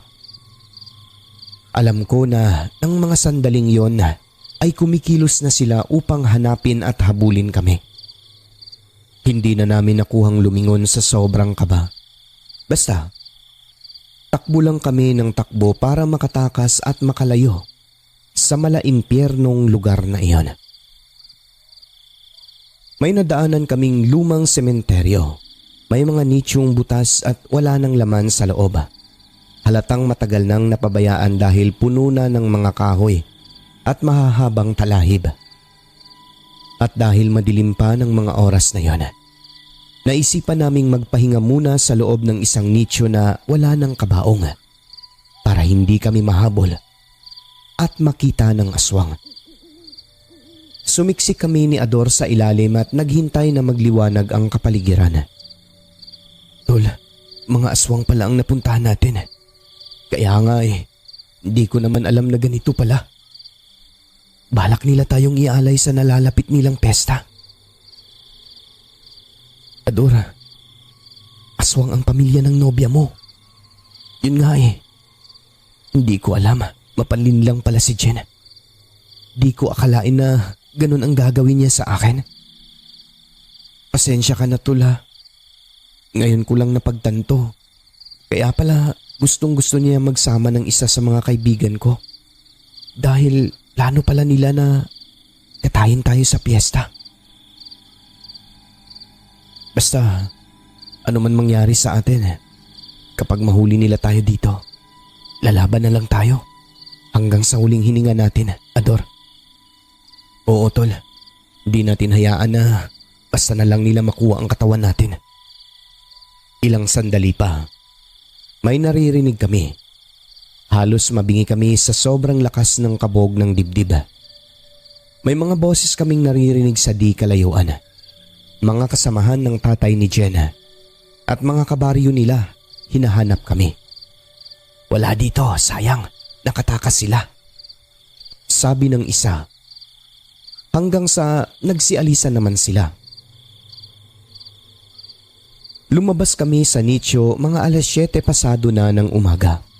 Sinigurado naming nakataas na ang araw dahil hindi sila malakas kapag may araw. Paglabas nga namin doon ay tumakbo na kami ng tumakbo. Wala nang sinayang na oras. Gusto namin humingi ng tulong kaso napapansin naming yung tinatahak namin tila papunta naman sa iba pang bahagi ng lugar kung saan walang katao-tao. Sa madaling sabi po ay hindi po talaga namin kabisado ang tinatahak naming direksyon noon. Hanggang naisipan kong akyatin ang nag-iisang puno ng niyog para uminom lamang ng tubig. Sobrang uhaw na po kasi namin ni Ador. Pag-akyat ko, dito ko nga napagtanto na mali talaga yung tinatahak namin na daan. Paano kasi nakikita ko na ang mga kabahayan pero sa kabila pala na direksyon. Ador, ito pala yung tamang direksyon dapat na tahakin natin. Ayun oh, maraming mga bahay at may mga usok. Saan? Dito patungo? Oo, dyan. Sige na, bilisan mo na at makaalis na tayo rito. Nagmamadali na ako. Kumuha kami ng 3 buko. Binuksan namin ito sa pamamagitan ng bato pagkatapos ay ininom ang lamang tubig. Matapos nun ay dire-diretso na yung pagtakbo namin sa direksyon papunta sa mga kabahayan. Napakalayo pa naman nun. Kaya nagmamadali na talaga kami, takbo na ng takbo. Walang tigil, pero hindi pa rin namin nararating ang mga kabahayan na yon. May nadaanan kaming isang matanda na papunta sa kanyang taniman. Nagtanong kami kung saan ang bayan o yung mga maraming taong naninirahan. Siyempre nagtaka siya.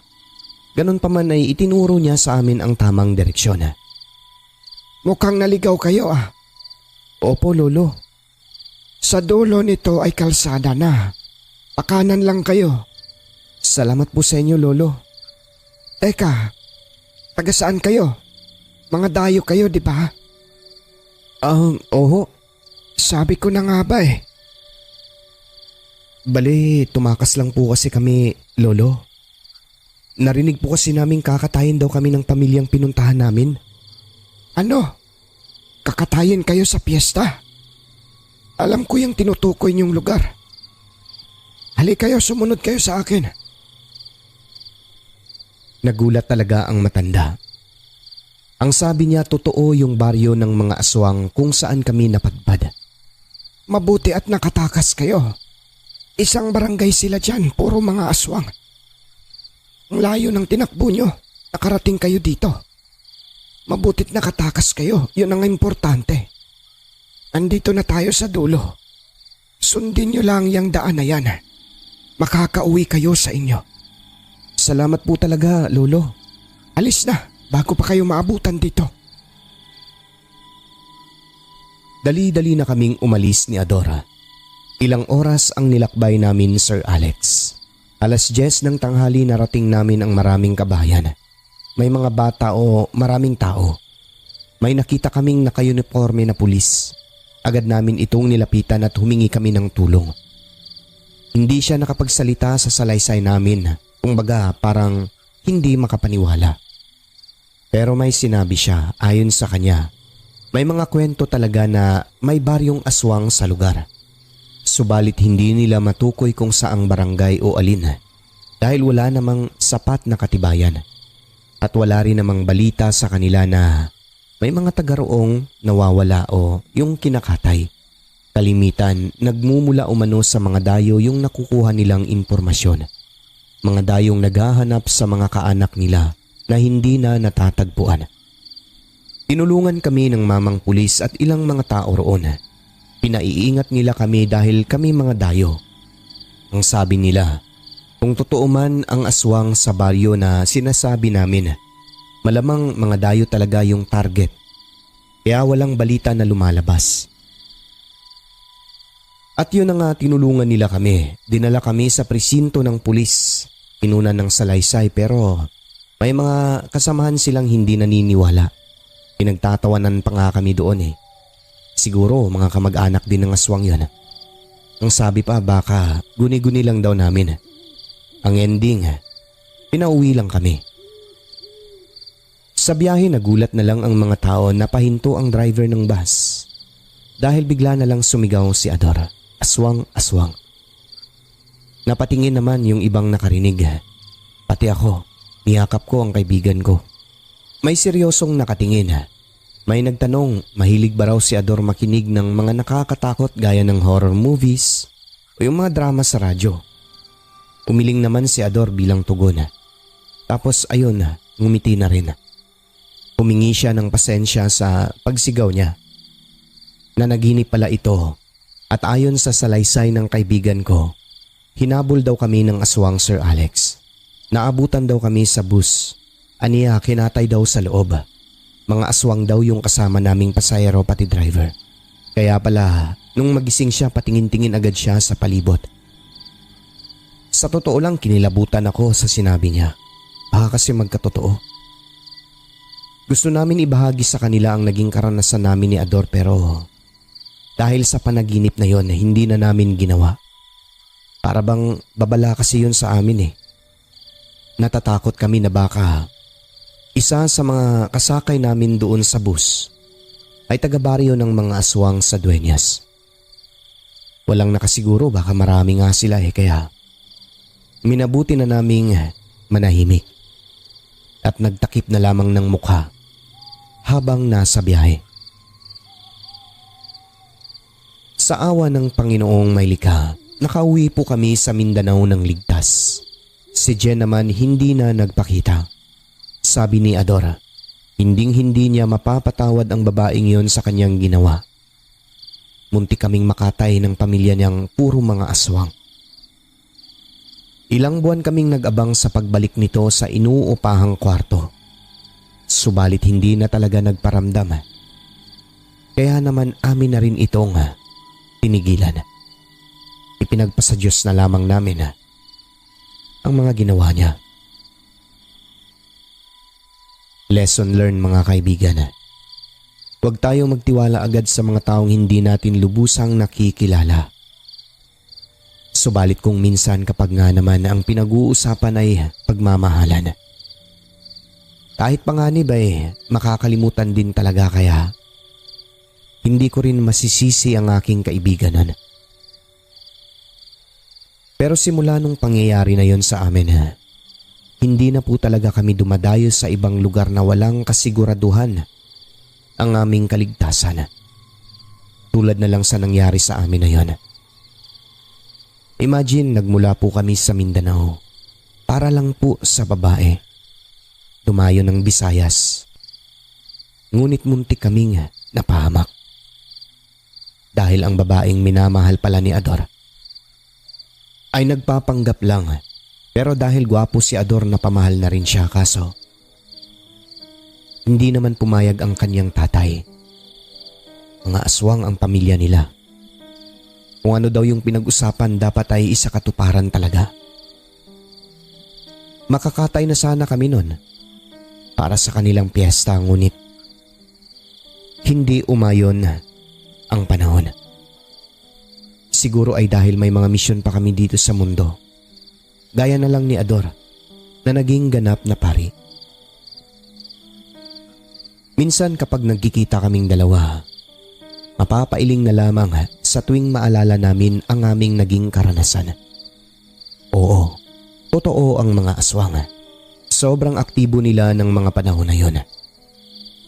At ako na mismo ang nagsasabi, meron po talagang lugar na puro aswang ang nakatira. Maraming salamat po sa inyo, Sir Alex. Sana may bahagi niyo po itong karanasan namin ng matalik kong kaibigan sa channel ninyo. Hanggang sa muli. Ako si Joe. God bless.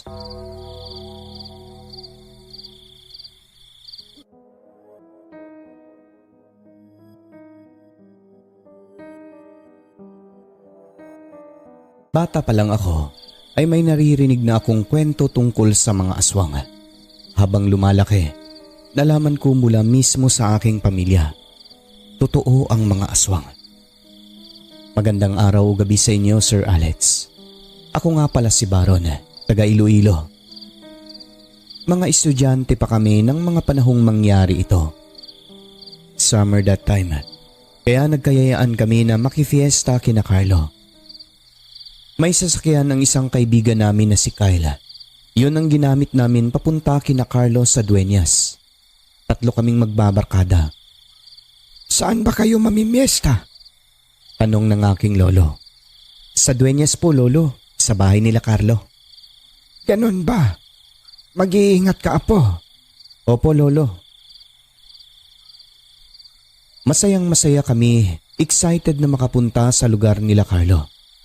Itong kaibigan namin na si Kyla, mahilig sa mga kwentong aswang kaya naman habang nasa biyahe, tanong siya ng tanong habang nagmamaneho.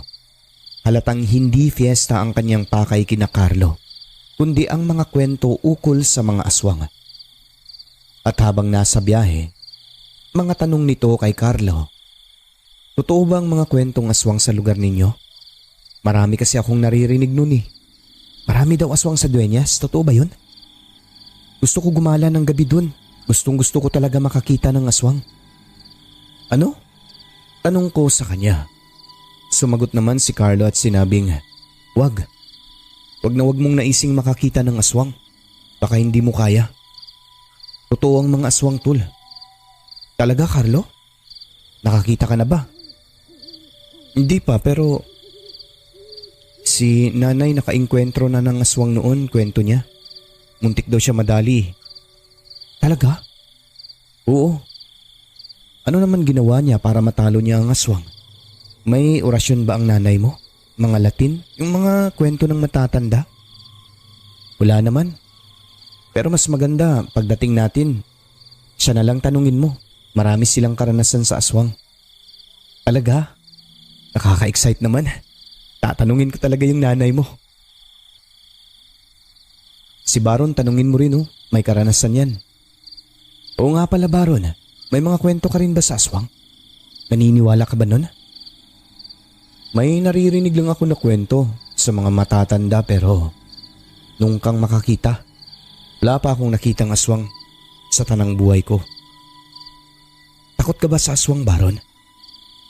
Hindi. Sabi ni Lolo, hindi naman lahat ng aswang masama. Mabuti naman.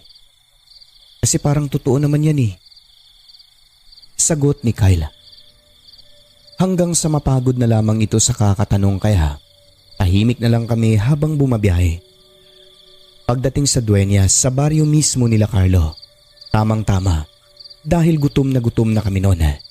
Nalipasan na rin ang gutom sa biyahe. Dapit hapon na nang makarating kami sa bahay nila. Pinapasok kami ni Carlo. Ang daming pagkain sa mesa sa kusina nila. Sari-sari yun. Masarap sa itsura pa lang. Puro karne. May lamang loob, may dinuguan at kung ano-ano pa. Nagpahinga lang kami saglit noon dahil pagod na pagod mula sa mahabang biyahe. Nagpasya kaming manigarilyo muna sa labas sa likod ng kusina. Merong nilaga sa kaldero roon.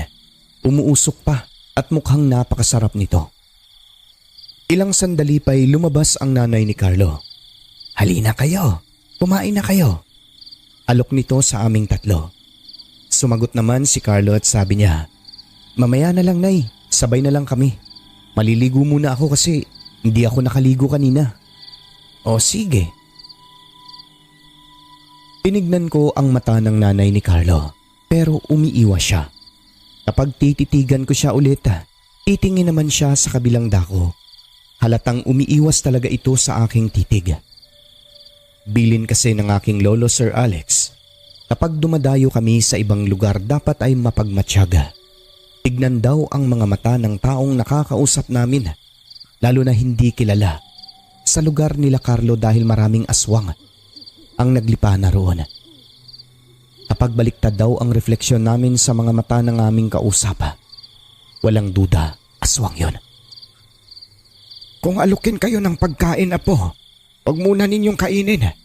Sundin mo lang ang payo ko. Opo, Lolo. Patakan mo ng kalamansi. Kahit tubig ang ialok sa inyo.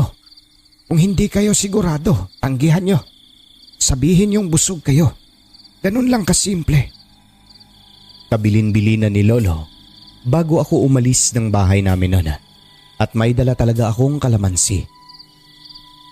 Maya-maya ay lumabas ulit ang nanay ni Carlo. Si Carlo naman hindi pa tapos sa paliligo. Parang babae nga eh. May dalang tubig ang nanay niya sa pitsil at basong plastik. Inabot niya sa amin at sinabing, "Oh, uminom muna kayong dalawa ng tubig mga gwapo. Sigurado na uuhaw na kayo." Kakainom lang po namin kanina sa sasakyan. Meron po kasi kaming baon na tubig, tita." Mabuti naman. Dahilan ko sa kanya. Kahit uhaw na ako noon, hindi talaga ako uminom upang makasigurong hindi mayanggaw. Ayon kay Lolo, pinakauna sa listahan ng mga aswang na gustong yanggawin ay ang mga dayo. Sila yung mga tipo ng aswang na nag-aalok ng tubig o pagkain na may halong orasyon at laway nila. Noong tapos na si Carlo sa kanyang paliligo, pinakain na kami ng nanay niya sa mesa sa kusina. Si Kyle hindi nakatiis. Sinunggaban kaagad yung mga pagkain habang ako. Nagpanggap akong busog at walang ganang kumain. Ang rason, nagduda ako, Sir Alex. Ibang-iba ang kutob ko ng mga sandaling yon sa mga pagkain na hinain sa mesa. Lalo na yung dinuguan. Hanggang sa maisipan kong patakan ng kalamansi ang isang pirasong karne na dinampot ko sa mangkok.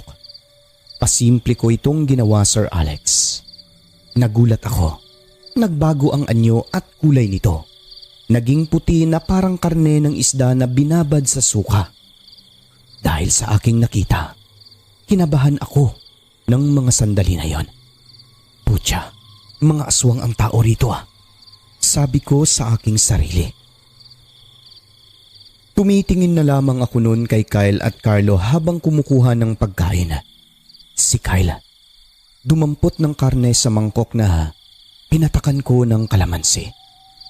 Gusto ko siyang pigilan, ngunit hindi ko magawa dahil nakatingin sa amin ang nanay ni Carlo. Napansin nila, nakatitig lang ako sa mga pagkain. "O bakit ayaw mong kumain?" "Wala akong ganay." Sagot ko kay Carlo. "Sayang naman pinunta mo rito." "Oo nga. Ang sarap ng mga handa Sagot ni Kyle. Sabi ko naman busog pa kasi ako Alangan naman pilitin ko to. Pero pag magutom ako mamaya kakain ako. Promise, di niyo naman maubos yan Pero yung nanay ni Carlo, titig na titig sa akin. Nagpaalam ako sa kanila. Sinabi kong magpapahangin na lang muna at maninigarilyo sa labas. Paglabas ko, ilang minuto lang ay sinundan ako ng nanay ni Carlo. Nabigla ako sa mga sinabi niya. "Alam kong may alam ka. Naaamoy ko ang dugo mo. Lahi ka man ng aswang, di ba?" "Ha? Hindi po." "Huwag kang magsinungaling sa akin." "Paano niyo po nalaman yan?" "Alam ko kaya huwag kang magsinungaling. Wika nito sa akin na nanlilisik ang mga mata. Sa totoo lang, natakot po ako sa kanyang mata. Baliktad ang refleksyon ko nang tignan ko ng maigi. Hindi nga ako nagkamali. Pero tita, pinalaki po kami ng maayos ng mga magulang namin. Hindi po kami gagaya sa lolo ko. O di sinabi mo rin ang totoo. Umuwi ka na lang at tumahimik ka. Ako na ang bahala sa kaibigan mo. Panay tanong eh. Kanina pa yan. Pero tita, matalik po naming kaibigan si Kyle. 3 po kaming magbabarkada ni Carlo. Huwag mo po galawin si Kyle dahil alam ng mga magulang niya na dito kami pupunta sa inyo. Hindi nila malalaman yun. Uuwi pa rin naman yan eh.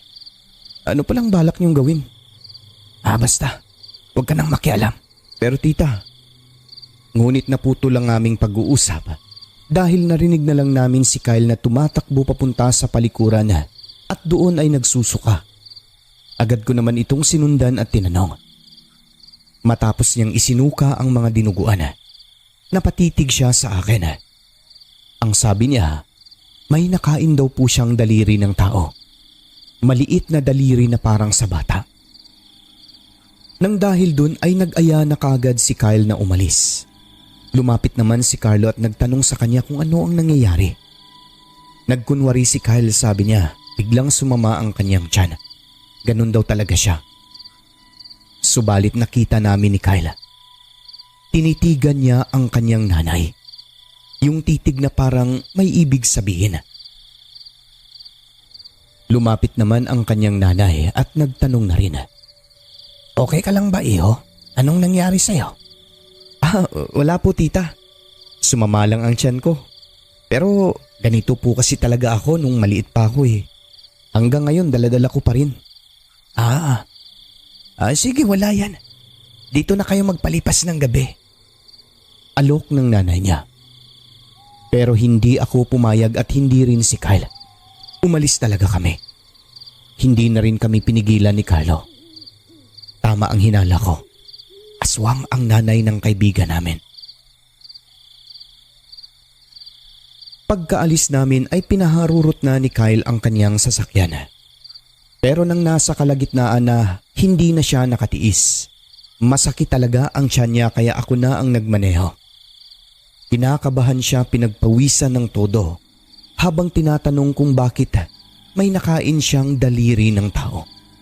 Bata. Mga aswang ba sila? Oo, Kyle. Gusto ko sanang pigilan ka kanina pero hindi ko magawa dahil ayokong mahalata ng nanay niya. Kaya pala hindi ka kumain. Oo, Kyle. Pero yung nanay ni Carlo, kanina pa pala niya ako pinagmamasdan. Nababasa niya ang utak ko. Baron, masakit na talaga ang tiyan ko eh. At parang mahihilo ako. Idiretso mo na ako sa ospital. Wag, Kyle. Hindi. Manganganib ang buhay mo kapag sa ospital kita dadalhin. Sa bahay ka na lang namin. Kay Lolo. Tiis lang ng konti. Darating tayo. Gagaling ka. Sige tol, bilisan mo na. Hanggang sa naalala ko ang Lana. Namimilipit na sa sakit si Kyle. Hininto ko ang sasakyan at pinainom ko siya ng langis na pinadala ni Lolo sa akin. Ang kontra sa mga kulam, barang at yanggaw. Nung pinainom ko na siya nito, nagulat ang aking kaibigan, gumaan agad ang kanyang pakiramdam. Saan galing ang langis mo, tol? Nawala kasi ang pananakit ng tiyan ko eh. Sa lolo ko, Kyle. Ngayon ko lang naalala eh. Pasensya ka na. Maraming alam ang lolo ko. Mabuti naman at may dala ka niyan. Hindi ako nawawalan ng ganito, lalo na kapag dumadayo. Si Carlo, bakit niya nagawa ito sa akin? Sa tingin ko, Kyle, hindi yata si Carlo. Mukhang wala siyang alam dito eh. Nakita ko kanina masama ang titig niya sa kanyang nanay. Ikaw kasi, gusto mong makakita ng aswang, di ba sabi mo? Kaharap na natin kanina. Pinakain ka pa ng karne ng tao. Aswang yung nanay ni Carlo. Nakita kong baliktad ang refleksyon ko sa mata niya nung magkausap kami sa likod. Tol, gusto kang hawaan ng nanay ni Carlo. Kung hindi ko sinabing alam ng mga magulang natin ang pagpunta natin sa kanila, siguro hindi kanya pakakawalan. Ikaw ang gusto niyang hawaan. Bakit naman ako? Ikaw kasi itong tanong ng tanong tungkol sa mga aswang eh. Siguro nagalit yun, ewan ko. Grabe itong ginawa nila sa akin. Sige lang tol, gagaling ka lang. Kahit napagod ay bumiyahe talaga kami pabalik sa aming lugar. Sa kabutihang palad, nakauwi po kami ng maayos pero si Kyle nanghihina ulit. Wala na akong sinayang na oras ng mga sandali na yon. Dumiretso na kami sa bahay at dinala ko siya sa aking lolo. Namumutla na ang kaibigan ko noon. Doon ay ginamot siya ng aking lolo na aswang. Pero hindi ko sinabi kay Kyle na lahi kami ng aswang. Pero kahit ganun ang lolo namin, hindi po ito masamang aswang. Sa katunayan ay tumutulong pa nga siya sa aming baryo. Noong unang panahon, siya raw ang nagtataboy sa mga aswang na gustong mambiktima sa aming lugar. At yun na nga, dahil alam ng lolo ko ang mga bagay na yon, saglit na orasyon lang at pagpainom ng lana kay Kyle, sumuka agad ito ng mga itim na karne at laway na sobrang lapot. Yun na yun, sabi ni lolo. Matapos ang maikling gamutan, guminhawa agad ang pakiramdam ng aking kaibigan. Labis ang pasalamat ni Kyle sa akin at sa lolo ko dahil tuluyan siyang gumaling. Ang lolo ko ay tiwala sa akin kahit saan ako magpunta. Pero may mga bilin po talaga siya na sinusunod ko po lagi. Magmula noon, hindi na nagpaparamdam si Carlo sa amin. Pagkabalik sa eskwela, nakita ko na lang isang hapon, kinukumpronta ni Kyle si Carlo. Grabe ka, magkaibigan naman tayo ah. Bakit mo nagawa ito sa akin? Traidor ka, Carlo. Makinig ka sa akin, Kyle. Hindi ako, wala akong alam. Sinungaling ka, traidor ka. Gusto niyo akong hawaan ng pagkaswang? Bakit? Kalimutan na natin na magkaibigan tayo, Carlo. Wala na akong magawa kung yan ang gusto mo, Kyle. Pero sana bago mo gawin yan, pakinggan mo muna ako kahit saglit lang. Hindi ko talaga alam yan, Kyle. At sa totoo lang, lumayas ako sa amin. Nag-away kami ng nanay ko dahil sa ginawa niya. Ako na ang humihingi sa iyo ng tawad. Please. Pero kung hindi mo ako mapatawad, okay lang. Kasalanan ko rin naman eh. Sige. Yun lang. Ito na siguro yung huli nating pagkikita. Patawad ulit sa nangyari, Kyle. Alis na ako. Sandali, Carlo. Totoo ba yung mga sinasabi mo? Oo, Kyle. Totoo. Nais kong malaman mo, hindi ako traidor na kaibigan. Pinapahalagahan ko kayo ng mga kaibigan kong matalik. Sorry, Carlo ha. Nadala lang ako sa damdamin ko eh. Hindi kasi biro yung naranasan ko.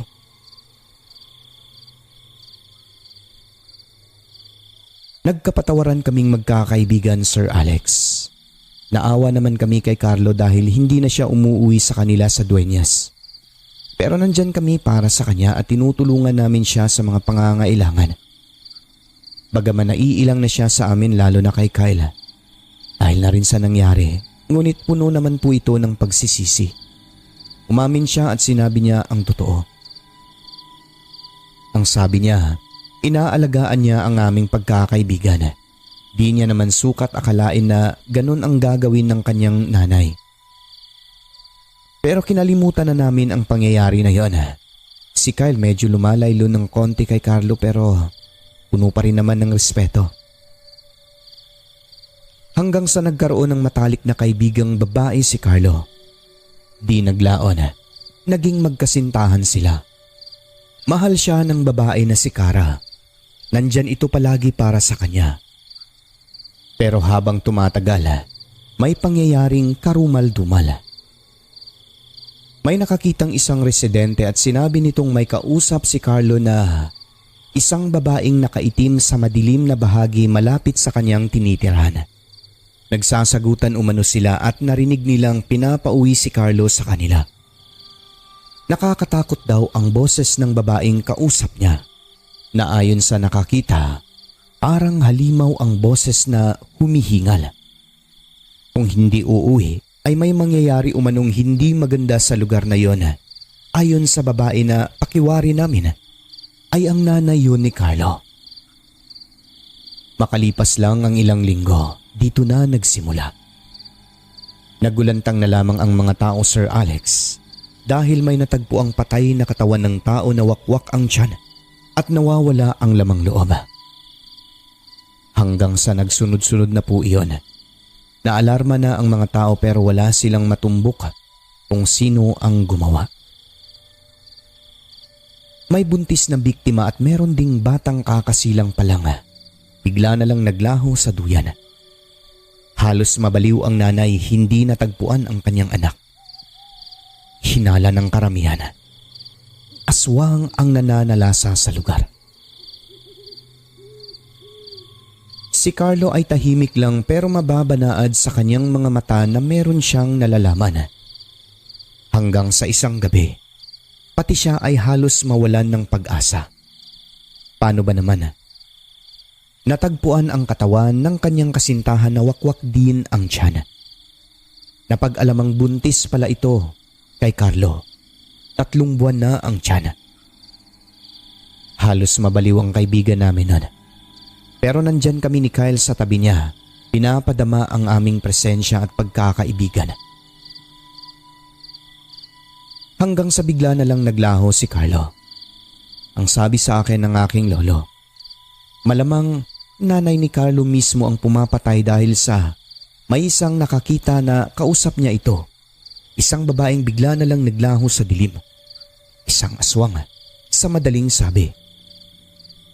Sa tingin naman ng aking lolo, marahil dahil ayaw ni Carlong bumalik sa kanila, may ginawang pambibiktima ang nanay niya sa paligid hanggang sa kasintahan na niya mismo ang pinatay upang mapilitan siya na bumalik sa kanila sa Dueñas. Sayang nga si Carlo, Sir Alex. Hindi lang kami sigurado kung lumipat lang ba siya ng paaralan o talagang tumigil na.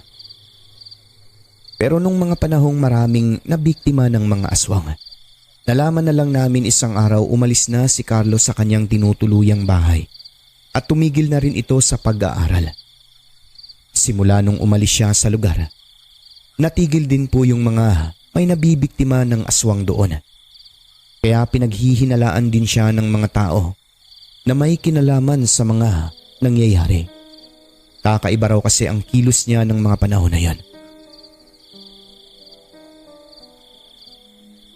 Sa pagdaan ng panahon ay wala na kaming balita sa kanya at ayaw na rin naming bumalik sa lugar nila sa Dueñas para alamin ang kanyang sitwasyon kasi natatakot na kami doon. Magpasa hanggang ngayon, may mga anak na lang kami. Hindi namin nabalitaan ang matalik naming kaibigan. Siguro, hinawaan na rin siya ng nanay niya kasi nag-iisang anak lang si Carlo. Yun din daw ang patutunguhan ng kaibigan namin kasi nga nag-iisang anak lang siya. Ngunit wala talagang nakaalam sa amin kung ano talaga ang tunay na nangyari sa kanya. Sana isang araw, magkita muli kaming magkakaibigan, magbanding-banding at magkukwentuhan. Hanggang dito na lang ang aking kwento. Maraming salamat po sa inyo, Sir Alex. Mag-iingat po tayo lagi lahat. God bless po sa atin. Ako muli ito, Baron ng Iloilo. At yun na po ang kwento natin para sa gabing ito, mga kaibigan. Bago tayo tuluyang magwakas, ay inaanyayahan ko po ang lahat ng mga hindi pa nakapag-subscribe sa ating channel na mag-subscribe na rin po kayo bilang suporta at para po updated kayo sa mga bago nating upload. Sa mga gustong laging ma-shoutout ang kanilang mga pangalan, pwede po kayong mag-join sa ating membership dito sa channel.